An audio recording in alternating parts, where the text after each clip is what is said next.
we have studied about androecium in detail.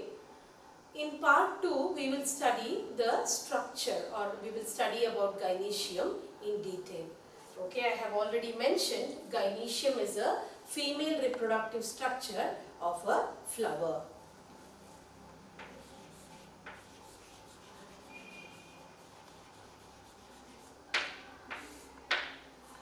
The unit of gynoecium are pistils or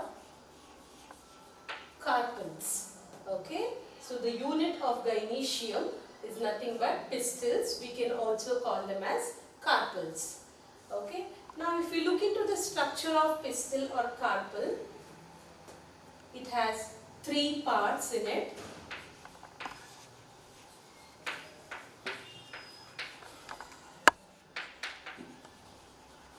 Stigma, style and ovary. Okay, so every pistil or carpel will be having 3 parts: stigma, style and ovary. Okay.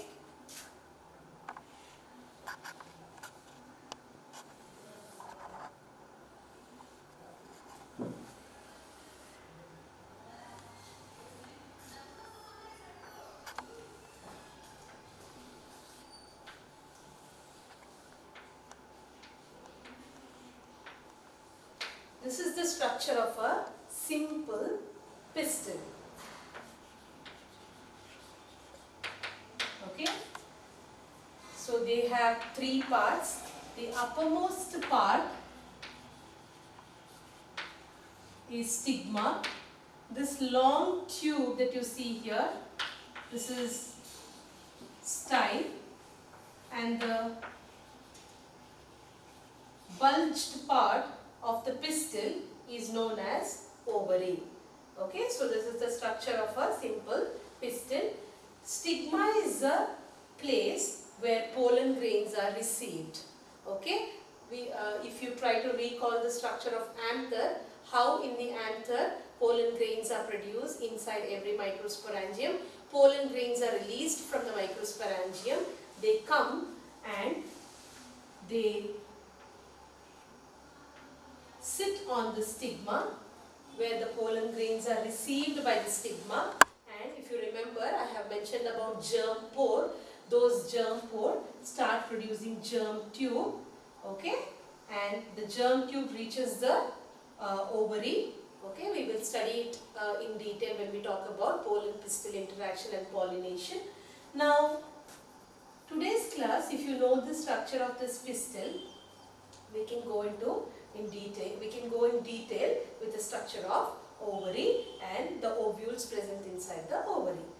Now, this is stigma, which receives pollen grain. This is style, through which pollen tubes are formed, and this is the structure of ovary. Now, inside ovary, you see the space.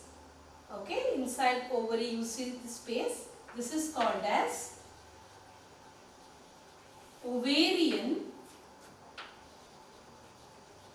cavity, or it can also be called as locules.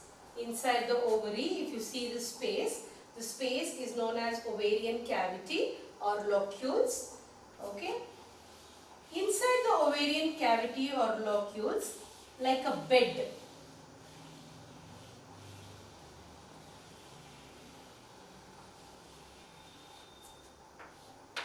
is present placenta. Okay, inside the ovary we will find ovarian cavity. Inside the ovarian cavity we will find this bed of tissue known as placenta. Okay, attached to the placenta are produced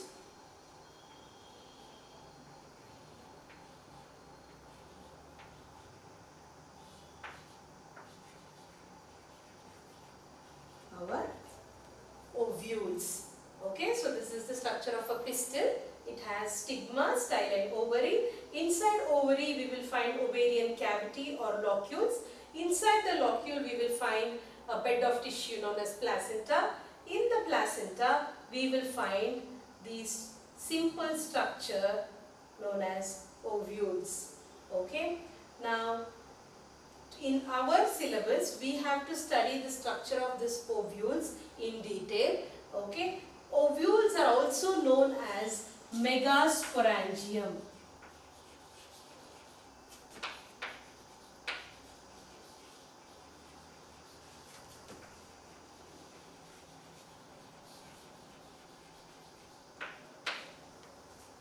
Okay, if you can recall, we have studied the structure of anther, where I have mentioned that in every corner of the anther we will find 4 microsporangium.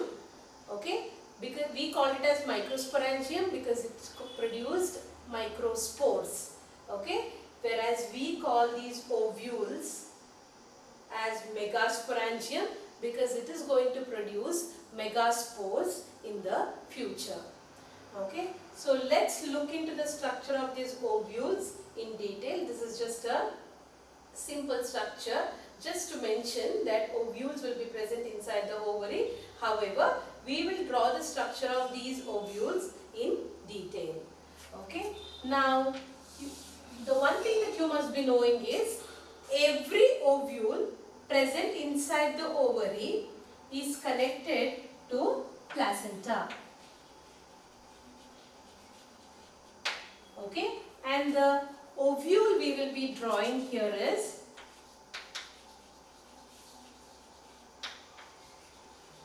anatropous ovule. Okay, and the ovule that I am drawing here is an anatropous ovule. Why we call it as an anatropous ovule, I will explain at the end of this session. Okay, now attached to this placenta,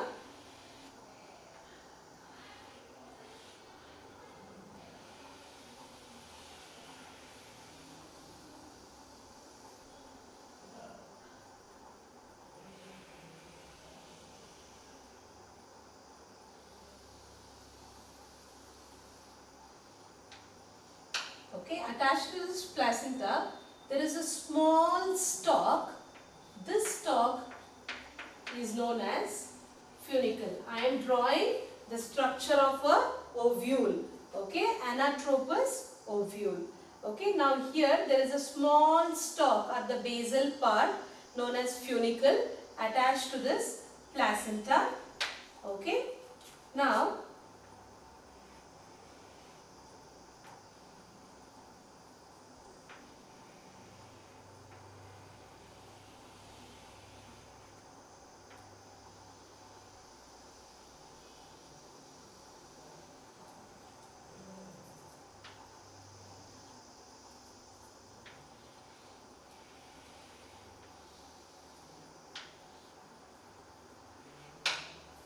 this is the structure of a simple anatropous ovule. This basal part is called as funicle. Okay, here you have a little elaborated part known as hilum. Okay, little elaborated part known as hilum. Hilum is the actual region which connects the body of the ovule with the funicle. Okay, this is funicle. This is the body of the ovule. The body of the ovule is connected to the funicle with the help of this region, broad region known as hilum. Okay, now if you look into the body of the ovule, you can see there are 2 layers here. Okay, this also is the protective coat for the structure of ovules. Okay, this protective coat is known as integument. Okay, so these 2 are the protective coat which is present to the in the ovule. These protective wall layers are known as integument. There are 2. One is, this part is outer and this part is inner integument. Okay, now this is the outline structure of a anatropous ovule. Attached to the placenta, I have already said here there is placenta. Attached to the placenta, there goes a very short stalk which is known as funicle. Funicle, then it is connected to the body of the ovule with the help of this region called as hilum. Okay, now the body of the ovule is protected by two protective layers which are known as integuments. This is the outer integument, this is the inner integument. You can this ovule as bitegmic because it has two integuments. Okay. Now, inside these integuments, here in this part, you will find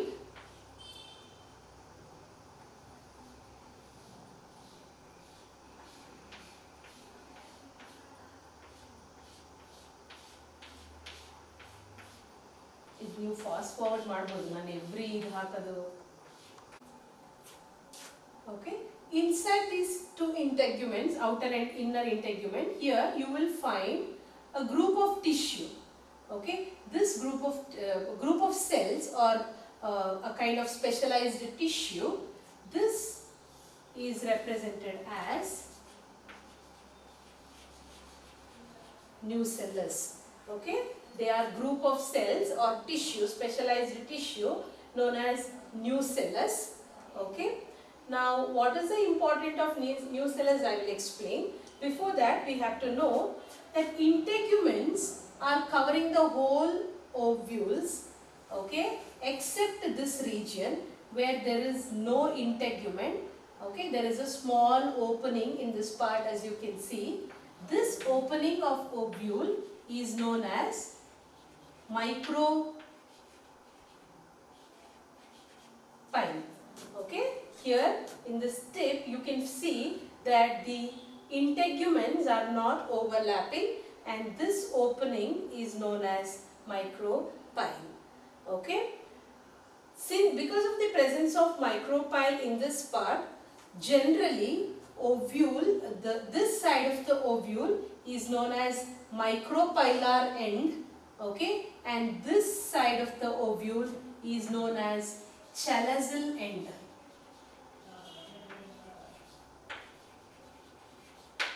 Okay, so this side of the ovule is known as chalazal end or chalazal pole, whereas this side of the ovule is generally referred as micropylar end because of the presence of this micropyle. Okay, now I have already mentioned that there is a specialized tissue here called as nucellus. What is the function of nucellus? We will study. Before that, now you know the structure of a simple anatropous ovule. Okay, it is a very important question for your 5 marks. Okay, now attached to the placenta, there is a stalk called as funicle. Funicle leads to hilum. Hilum connects the body of the ovule with that of funicle. Okay, so this is the body of the ovule which is surrounded by two wall layers, outer integument and inner integument. Inside this outer and inner integument, you will find a specialized tissue known as nucellus. Okay, nucellus is very important because in the future it is going to give rise to megaspore. Okay, so this is the structure of an anatropous ovule. Now, I have mentioned that nucellus is very important tissue because in the future it is going to a megaspore. That is the reason ovules are known as megasporangium, because it is going to produce megaspores in the future. Now, there are plenty of cells here in this tissue. Which cell exactly is going to produce a megaspore in the future? Okay, any one particular cell, we can take this cell, but please keep it in mind, only those cells which is towards the micropylar end will be able to produce megaspores in the future. Okay, let us take this cell. This is one of the cells from this nucellus Okay, this cell is going to produce a megaspore in the future. That is the reason we can name this cell as MMC, which is megaspore mother cell. Okay, so this one cell which is towards the micropylar end of this nucellus can be known as megaspore mother cell, because this is going to produce megaspore, which ultimately develops into embryo sac or female gametophyte, the structure of which will be discussed later. Okay, now this is a megaspore mother cell. How this megaspore mother cell is going to give rise to a megaspore, we will study in detail. We have studied what is microsporogenesis, that is the production of microspores from the microspore mother cell. Okay, in today's class, that is in part 2, we will study a topic called as megasporogenesis. Let us see what is megasporogenesis. Microsporogenesis is when microspores are produced from a microspore mother cell, whereas megasporogenesis is when a MMC or megaspore mother cell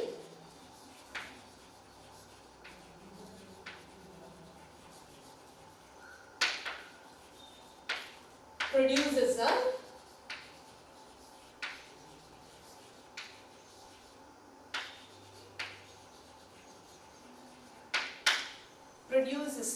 megaspore through meiosis.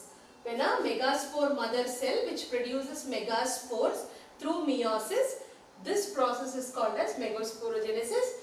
Where do we have megaspore mother cell? Megaspore mother cell is this, any one cell from this nucellus.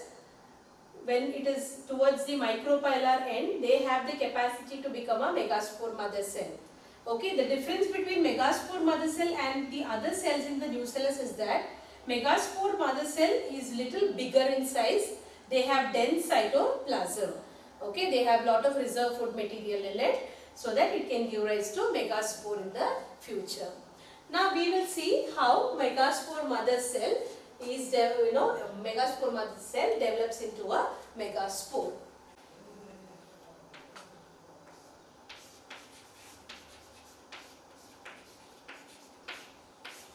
Okay, this is a megaspore mother cell which I have taken from nucellus. It is diploid in number. Okay, it is diploid. Now, this megaspore mother cell undergoes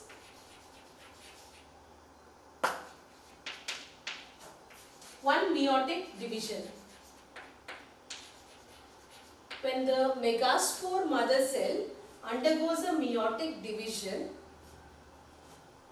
it produces, as you all know, when the at the end of the meiosis, we will be obtaining 4 cells from a single cell. Okay, whereas the parent cell with which we started the meiosis will be diploid in number, the ultimate resultant daughter cells will be haploid in number. So megaspore mother cell undergoes a meiotic division and it produces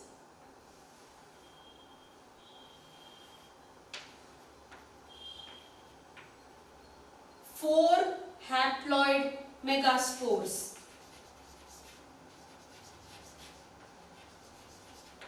Okay. Now here one point to remember here is that whenever we draw a diagram of a ovule, we always have to mention which is the micropylar end, which is the chalazion. This opening, okay, which is in very much close association with placenta, this end is known as micropylar end, whereas the opposite end is known as chalazion end. You can also represent it as M and C.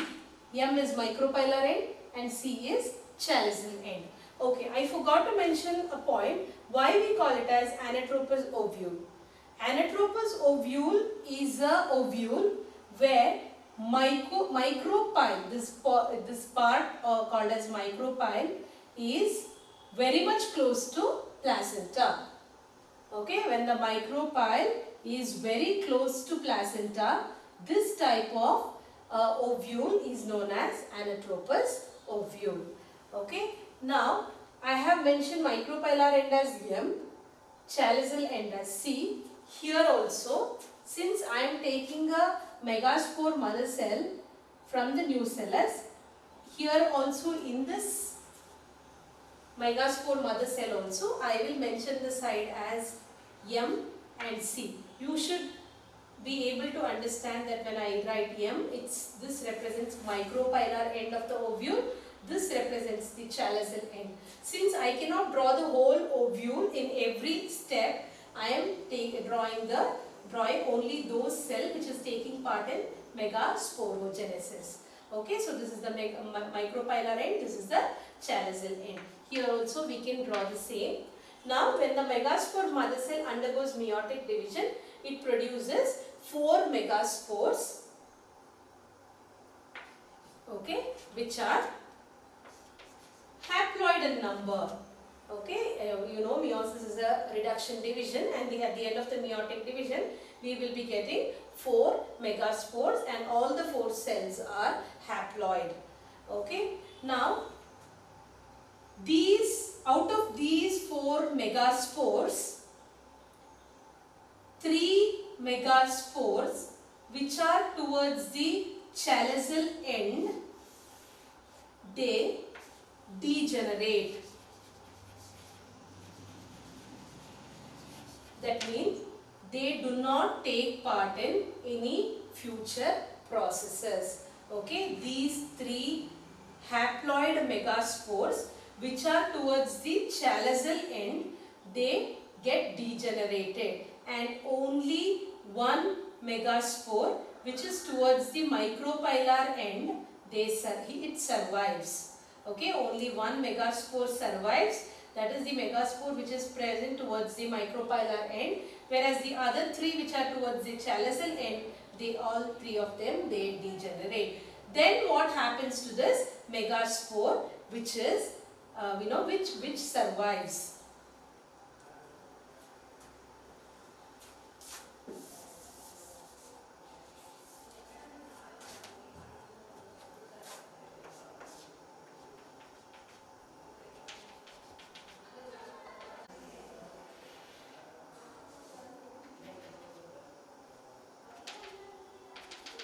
Okay, now the 3 degenerating cells can be mentioned like this, can be represented like this, whereas this megaspore is known as functional megaspore. Okay, so this is the functional megaspore. So what is its function? What is it going to do?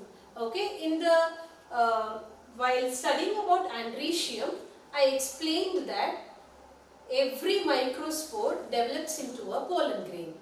Okay, here every active or functional megaspore develops into a embryo sac, which is a female gametophyte. In the case of andrecium, microspores developed into pollen grains. Okay, pollen grains were known as male gametophytes because it was carrying male gametes in its cell, whereas this megaspore is going to develop into an embryo sac which will be called as female gametophyte. Remember, pollen grains are known as male gametophyte because it is carrying male gametes, whereas this embryo sac which will be formed from this megaspore will be known as female gametophyte because it will be carrying female gametes in it. Okay, now you know that the megaspore mother cell has undergone a meiotic division producing 4 megaspores. All the 3 megaspores, they degenerate, whereas only 1 megaspore is functional. They will develop into embryo sac, which is again a female gametophyte. Okay, for that I will clear off all these content, and I will explain how this megaspore develops into a embryo sac. Next topic is development of embryo sac. Okay, now you know there is a megaspore mother cell which undergoes meiotic division. okay, which undergoes the meiotic division, forming 4 megaspores. Okay, that also can be called as megaspore tetrad. Okay, out of the megaspore, megaspores, the 3 megaspores which are towards the chalazal end, they degenerate, and there is only one functional megaspore. What happens to that functional megaspore?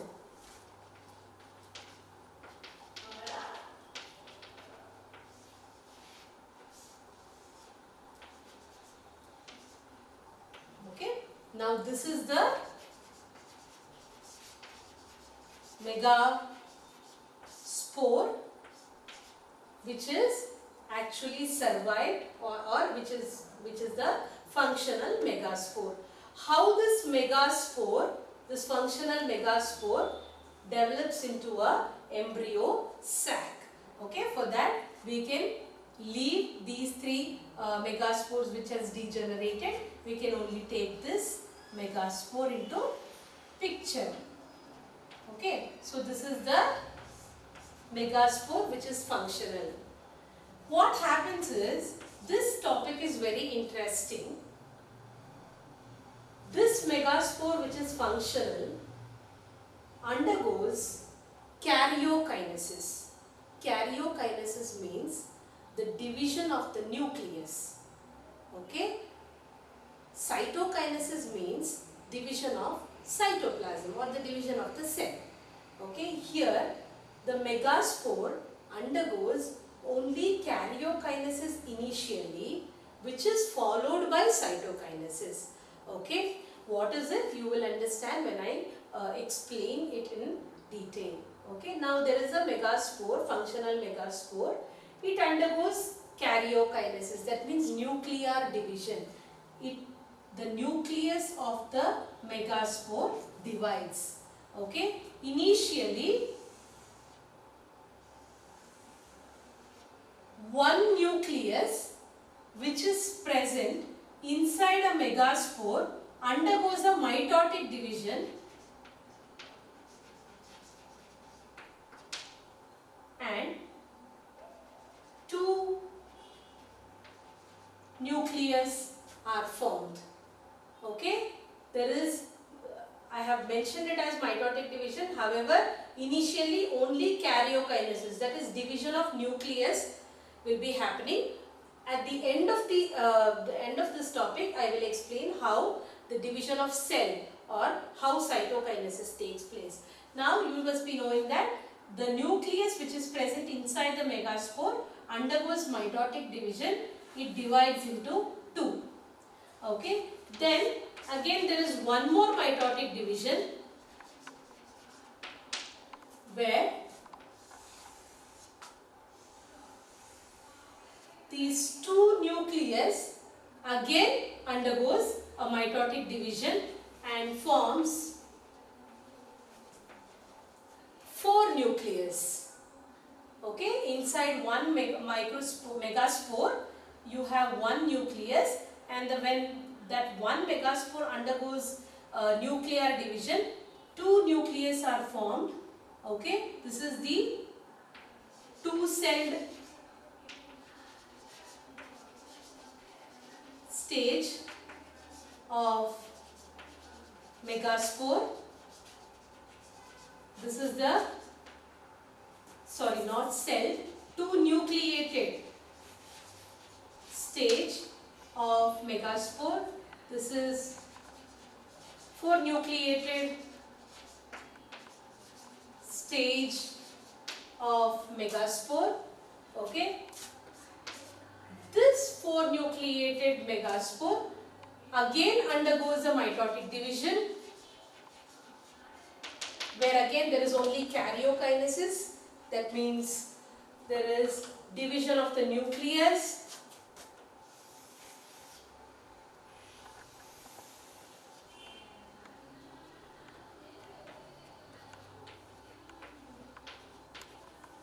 Where 4 nucleus divides into 8 nucleus. So this is the 8 nucleated stage of the megaspore. Okay, so now in the micropylar end you had a megaspore mother cell which undergoes a meiotic division, meiotic division forming 4 megaspores, okay, which is also known as megaspore tetrad.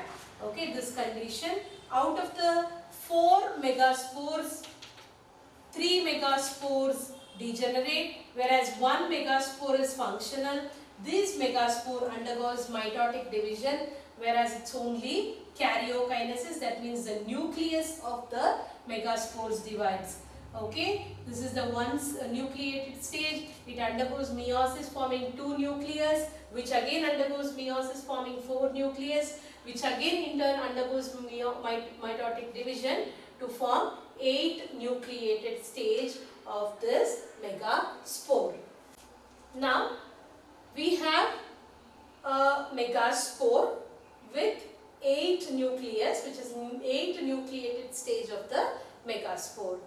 Now it is interesting to know that here, out of these 8 nucleus, 3 nucleus moves to the chalazal end, other 3 nucleus moves to the micropylar end, whereas 2 nucleus stays in the center of the cell, okay, which can be drawn like this. The 3 nucleus moves to the chalazal end of the megaspore, whereas the other 3 moves to the micropylar end of the megaspore, okay, and the other 2 nucleus, it remains in the center. Okay, so this is a very special part or a special aspect of this formation of embryo sac. Now the 3 nucleus, out of 8, 3 moves to the chalazal end, other 3 moves to the micropylar end, other 2 nucleus remains in the center of the cell. Now till here karyokinesis has happened, that means the division of only nucleus. Now what happens next is cytokinesis. That means the division of the cytoplasm and formation of cell wall. Okay. Now here you have 3 nucleus towards the chalazal end. Okay. Surrounding to these 3 nucleus, new cell walls are formed. Okay. Surrounding to each nucleus, new cell walls are formed. Okay, now there is a group of 3 cells towards the chalazal end. These 3 cells together are known as antipodals. These 3 cells together are known as antipodals. Okay, whereas the 3 cells towards the micropylar end also develops individual cell wall. Okay, this is one little bigger.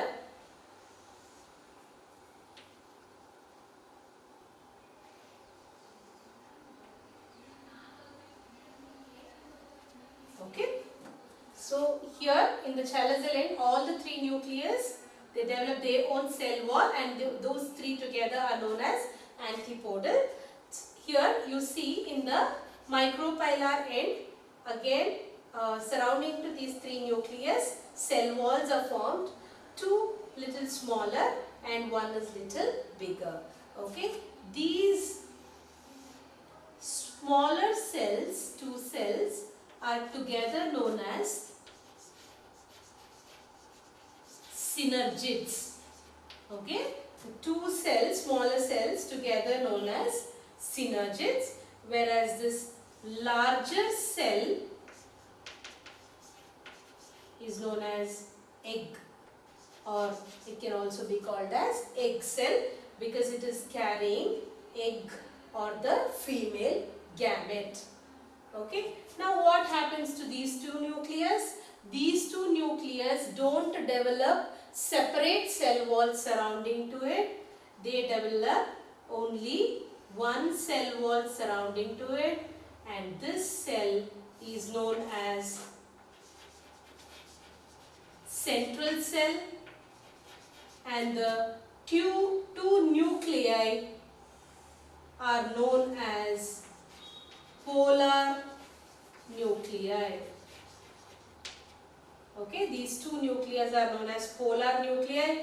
They develop only one cell wall surrounding to it, which is known as central cell. Okay, now this structure is known as embryo sac. Okay, this structure now can be known as embryo sac, because it is going to provide space for the development of embryo in the future. Okay, now from this megaspore, which is a functional megaspore, it undergoes mitotic division, forming 2 nucleated, 4 nucleated and 8 nucleated stage. Okay, out of the 8, 3 nucleus moves to one corner, 3 moves to the micropylar end, and 2 moves to the center of the cell. Okay, all the 3 nucleus, they develop their own cell wall, and which is towards this chalazial end, they are called as antipodals, which is towards the micropylar end. The 2 cells are known as synergids, and one larger cell is known as egg cell, because it is carrying the egg or the female gamete. Okay, now the central 2 nuclei develop one cell wall, and the cell is called as central cell, and the 2 nuclei are known as polar nuclei. Okay, so this structure is known as embryo sac. Now you know, from one megaspore we have got a proper embryo sac. Now embryo sac is known as female gametophyte. Why?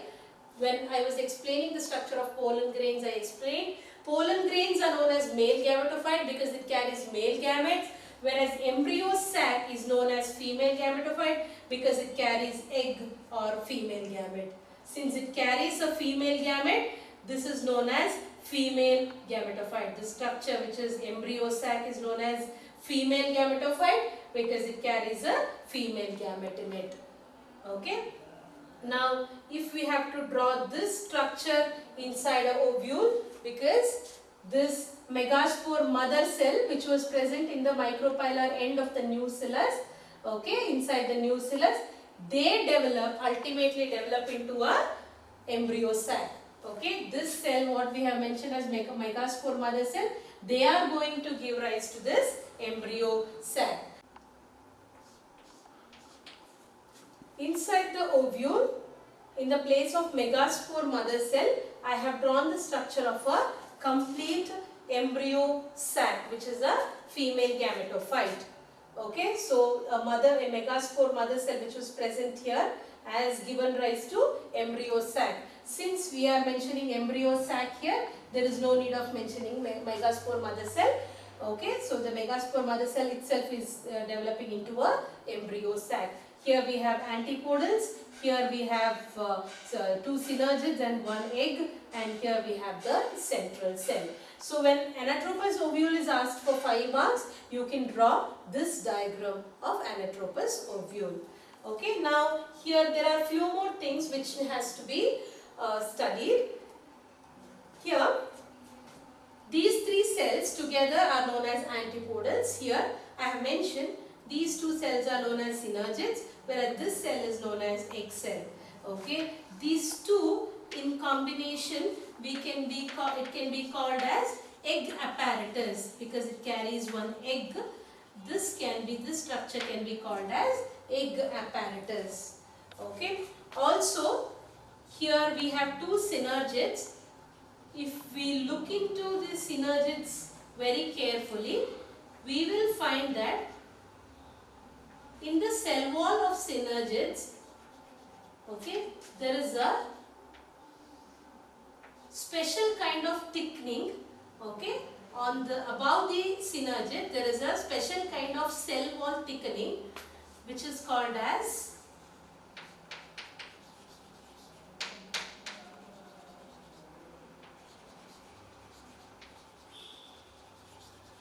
filiform apparatus. Okay, above these two synergids, we will find a cellular thickening, which is known as filiform apparatus. The function of these filiform apparatus is to guide the pollen tube to the egg. When the pollen tubes are formed, okay, when the pollen tube reaches the embryo sac, these two filiform apparatus make sure that pollen tube the male gametes which is coming in that pollen tube is properly directed towards this egg. Okay, so that the fertilization can take place. Okay, this is the filiform apparatus which is present above the synergids. This is the ultimate structure of ovule. Okay, and this is the clear structure of an embryo sac. Now you know how the embryo sacs are formed. It's very important to know that this embryo sac is a very important structure because it is generally referred as, if we look into the number of cells in this embryo sac, we can count the cell one by one. Cell number 1, 2, 3. This whole cell is represented as one cell. So we can consider this as 4. This is 1, 2 cell, 3 cell. This is 4 cell. This is 5th cell. This is 6th one. And this is the 7th one. Okay. Now embryo sac has 7 cells in it. So it is 7 celled. So the speciality of embryo sac is that it is 7 celled. That means it has 7 cells in it. If we have to count the number of nucleus, 1, 2, 3, 4, 5, 6, 7, 8.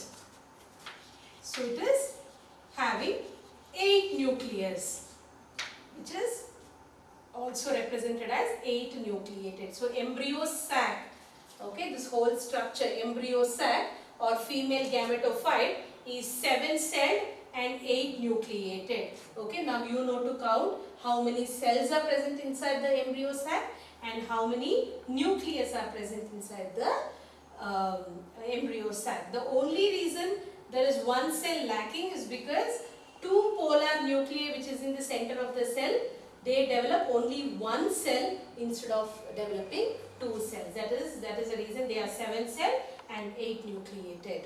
For the whole thing, okay, now in a flower we have a part called as gynoecium, which is a female reproductive part. Okay, so the unit of gynoecium is pistil. Pistil has 3 parts: stigma, style and ovary. Inside the ovary we have ovarian cavity or called as locules. Inside the ovary we have bed of placenta. Attached to the placenta there are ovules. Okay, there are ovules attached to the placenta. Now if we look into the structure of single ovule, it appears like this. It has a funicle, it has hilum, it is protected by outer and inner integuments.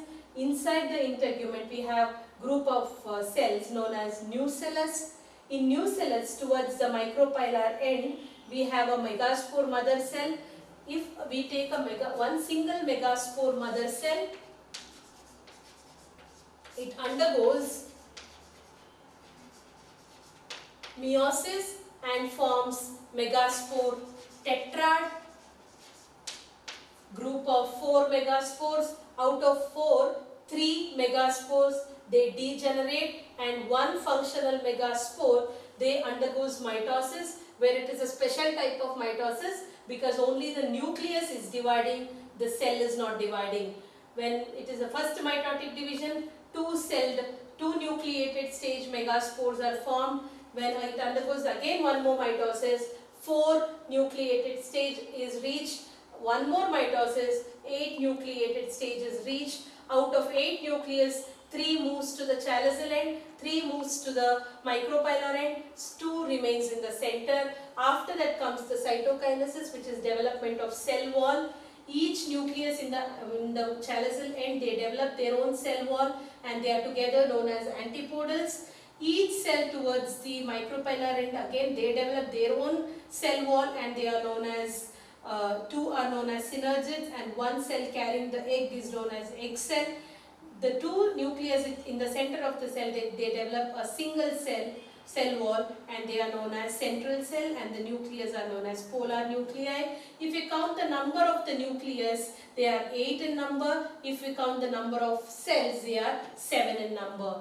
Okay, so ultimately inside this ovary we will find this ovule. Inside this ovule, each ovule, all these processes are happening. Ultimately inside the ovule, if you consider one ovule,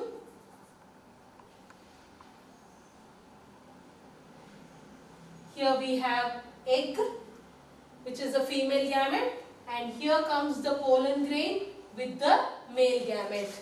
Okay, when the male gamete fuses with the female gamete, after producing the pollen tube, fertilization takes place and the seed formation happens. Okay, how the pollination happens, how the pollen and the pistil interact, we will be studying in the next part of this session. Thank you.